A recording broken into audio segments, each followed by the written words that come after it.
कभी कभार किस्मत इंसान के साथ कुछ ऐसी चोट कर जाती है कि इंसान ये सोचने लगता है कि ये सब मेरे साथ ही क्यों हुआ, लोग तो और भी थे।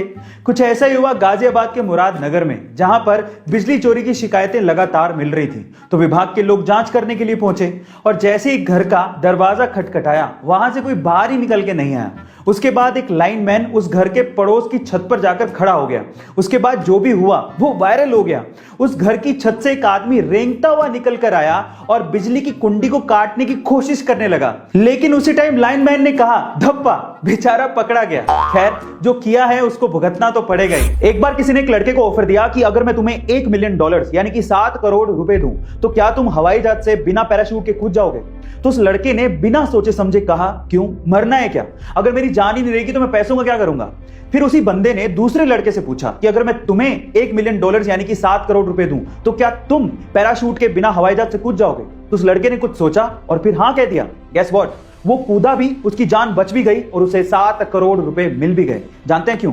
क्योंकि वो हवाई जहाज जमीन पर ही था और उसे जमीन पर खड़े हवाई जहाज से ही बिना पैराशूट के कूदना था। गाइस, बहुत से लोग बिना सोचे समझे लाइफ में डिसीजन लेते हैं और अपने हाथ से बड़े मौके को गवा देते हैं, लेकिन समझदार लोग हर एक चीज में मौका ढूंढते हैं और उसे अपने हाथ से जाने नहीं देते। एक बार एक बंदा जूता खरीदने के लिए किसी शॉप पे गया। उसे 7 नंबर का जूता खरीदना था और उसे उस शॉप पे एक जूता पसंद भी आ गया, लेकिन जैसे वो काउंटर पे पेमेंट करने के लिए गया, उसे पता लगा कि वो वॉलेट तो घर पे ही भूल गया है। फिर उसने शॉपकीपर से रिक्वेस्ट किया कि आप मुझे जूते दे दो, अगले दिन आके मैं पेमेंट कर दूंगा। थोड़ा सा हेजिटेशन उस शॉपकीपर को फील हो रहा था उधार देते हुए, लेकिन फिर भी उसने जूते पैक किए और ग्राहक को दे दिए। अगले दिन वही ग्राहक वापस से उस शॉप पर आता है और कहता है कि दोनों में से एक जूता 6 नंबर का है, प्लीज आप उसे चेंज कर दो। तो ग्राहक ने माफी मांगते हुए 6 नंबर का जूता चेंज करके उसे 7 नंबर का दे दिया। उस दिन ग्राहक वॉलेट लेके आया था और उसने पेमेंट भी कर दी। अब आप ये देखिए कि दुकानदार ने कितना समझदारी से काम किया, ना उसने जूते खोए ना कस्टमर। इसे कहते हैं प्रेजेंस ऑफ माइंड।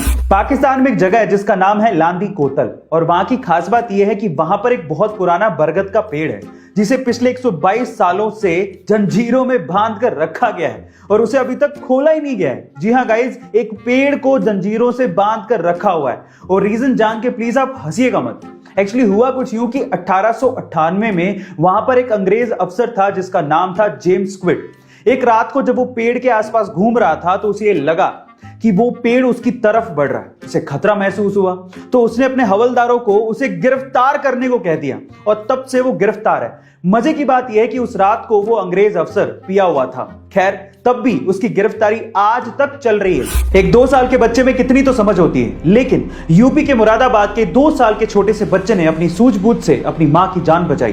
गाइस, हुआ कुछ यूं कि यूपी के मुरादाबाद के रेलवे स्टेशन के फुटओवर ब्रिज पर उस छोटे से बच्चे की मां बेहोश अवस्था में पड़ी थी, तो वो मदद के लिए नीचे किसी को ढूंढ रहा होगा। इतने में ही पुलिस ने उस लवारिस बच्चे को देखा और वो पुलिस उस बच्चे के पास पहुंची और वो बच्चा पुलिस को इशारे से अपनी मां के पास ले गया। और जब पुलिस ने मां को देखा तो वो बेहोश अवस्था में थी। सबसे पहले पुलिस ने उसे प्राथमिक इलाज दिया, फिर उसके बाद एम्बुलेंस बुलाकर उसे अस्पताल पहुंचाया। इस तरह से उस 2 साल के छोटे से बच्चे ने अपनी मां की जान बचाई। गाइस, आपको इस 2 साल के छोटे से बच्चे की सूझबूझ कैसे लगी कमेंट सेक्शन में जरूर लिखिएगा। एक बार किसी लड़के ने नेटफ्लिक्स का टैटू करवाते हुए आर्म पे लिखवाया नेटफ्लिक्स एंड चिल और उसे सोशल मीडिया पर नेटफ्लिक्स को टैग करते हुए शेयर कर दिया। जैसे नेटफ्लिक्स वालों को यह पता लगा, उन्होंने खुश होकर उस लड़के को 1 साल का नेटफ्लिक्स का सब्सक्रिप्शन फ्री में दे दिया।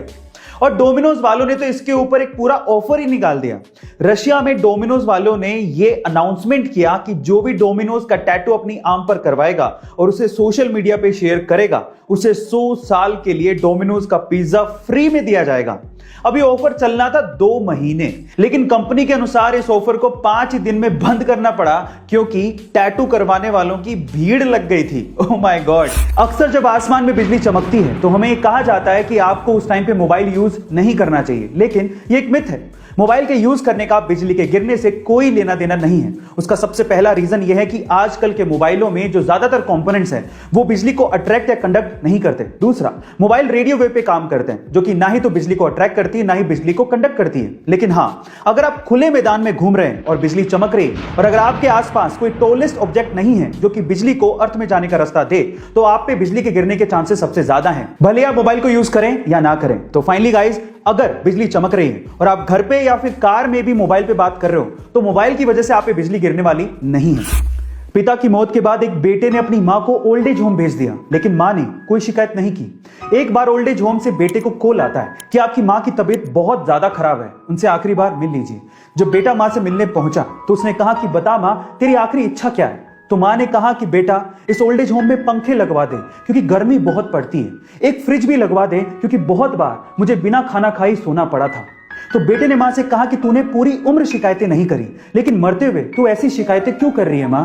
तो मां ने क्या कहा पता है? मां ने कहा कि बेटा, मैंने तो गर्मी, भूख और दर्द बर्दाश्त कर लिया, लेकिन मुझे डर है कि जिस वक्त तेरे बच्चे तुझे यहां पर छोड़ के जाएंगे तो तू ये सब बर्दाश्त नहीं कर पाएगा। मां होती है, मरते दम तक वो अपने बच्चों के बारे में ही सोच रही होती है। तो क्या हमें हमारे माँ बाप के बारे में नहीं सोचना चाहिए? बहुत सी फेमस सेलिब्रिटीज अपनी अलग अलग तरह की photos social media platform Instagram पे शेयर करते हैं और बहुत से उनके फैंस उनकी इन फोटोज को लाइक भी करते हैं। पर अगर मैं आपसे सवाल पूछूं कि इंस्टाग्राम की हिस्ट्री में वो कौन सी ऐसी फोटो है जिसपे आज तक के सबसे ज्यादा लाइक्स आए हैं, तो आप लोग क्या कहेंगे? मे भी आप में से बहुत सारे लोग क्रिस्टियानो रोनाल्डो का नाम लें क्योंकि उनके इंस्टाग्राम पे सबसे ज्यादा फॉलोवर्स हैं। मे भी कई लोग किम कार्डेशियन या फिर सेलेना गोमेज या फिर काइली जेनर का नाम लें, लेकिन इनमें से वो कोई भी ऐसी सेलिब्रिटी नहीं है जिनकी फोटो पे सबसे ज्यादा लाइक हो। वो फोटो है एक अंडे की। जी हां गाइस, आप ठीक सुन रहे हैं। 4 जनवरी 2019 को क्रिस गॉडफ्रे नामक एक बंदे ने अपने इंस्टाग्राम हैंडल पर एक अंडे की फोटो शेयर करी जिसपे अभी तक 55 मिलियन से ज्यादा लाइक्स आ चुके हैं, जिसने काइली जेनर को भी पीछे छोड़ दिया। पूरी दुनिया में कोरियन लड़कियों की स्किन और उनका फेस सबसे खूबसूरत माना जाता है, लेकिन क्या आपको पता है कि कोरियन लड़कियां एक स्पेशल तरह की ट्रीटमेंट या थेरेपी लेती हैं? उस थेरेपी का नाम है स्लैप थेरेपी, यानी कि थप्पड़ थेरेपी। वो पूरे दिन में अपने चेहरे पर 30 से 40 बार थप्पड़ मारती हैं, लेकिन डोंट वरी, वो थप्पड़ जोर से लगाया गया थप्पड़ नहीं होता है। धीरे धीरे अपने चेहरे पर 30 से 40 बार थप्पड़ मारने से चेहरे में ब्लड सर्कुलेशन बढ़ता है, जिससे टॉक्सिन्स बाहर निकल जाते हैं। वो आपके स्किन को इंप्रूव करता है और आपकी एजिंग घटाता है और आप यंग दिखना शुरू हो जाते हो। आज हम 21वीं सदी में जी रहे हैं और आज इंसान को गुरूर है कि वो तरक्की के मामले में काफी आगे निकल गया है, टेक्नोलॉजी में भी एडवांस हो गया है, लेकिन आज भी मॉडर्न इंजीनियर्स द्वारा बनाई गई सड़कें 5 साल तो छोड़िए साहब, 5 महीने भी नहीं टिकती हैं। वहीं हजारों साल पुरानी बनाई गई सड़कें आज भी मजबूती से टिकी हुई हैं। एग्जाम्पल के तौर पे रोमन्स द्वारा बनाई गई 2100 साल पुरानी ये सड़क आज भी उतनी ही मजबूत और टिकाऊ है। क्या वजह है कि हमारे पास टेक्नोलॉजी होने के बावजूद भी हम लोग इतने पीछे हैं? उसके पीछे की वजह है हमारी सोच। गाइस, आज जूते शोरूम में बिक रहे हैं, लेकिन किताबें फुटपाथ पे बिक रही हैं। आज जूतों की कीमतें आसमान छू रही हैं, लेकिन किताबें रद्दी के भाव बिक रही हैं। गाइस, क्या आपको नहीं लगता कि हम लोग सोशली एक ब्लाइंड और अंधी डायरेक्शन में जा रहे हैं? क्या आपको नहीं लगता कि हमें अपनी सोच फिर से बदलने की जरूरत है? आपने अक्सर गौर किया होगा कि पब्लिक ट्रांसपोर्ट जैसे कि बस, ट्रेन, मेट्रो, इनमें महिलाओं के लिए, बुजुर्गों के लिए और फिजिकली चैलेंज लोगों के लिए सीट्स रिजर्व्ड होती हैं, लेकिन फिर भी इन सीट्स पर आम लोग बैठे रहते हैं। और महिलाओं के आने के बाद भी, या फिर बुजुर्गों या फिर फिजिकली चैलेंज लोगों के आने के बाद भी ये लोग अपनी सीट नहीं छोड़ते। क्या आप उसके पीछे का रीजन जानते हैं? उसके पीछे का रीजन है एजुकेशन, जो कि हमें हमारे बच्चों को स्कूल के शुरुआती दिनों में ही देनी चाहिए, जैसा कि जापान में होता है। जापान में बच्चों को स्कूल के शुरुआती दिनों में ही सिखाया जाता है कि अगर आप किसी पब्लिक ट्रांसपोर्ट में जा रहे हो और अगर वहां पे कोई महिला या फिर बुजुर्ग या फिर फिजिकली चैलेंज्ड पर्सन या फिर कोई प्रेग्नेंट विमेन आ जाए तो तुरंत अपनी सीट को छोड़ें और उन्हें बैठने को जगह दें।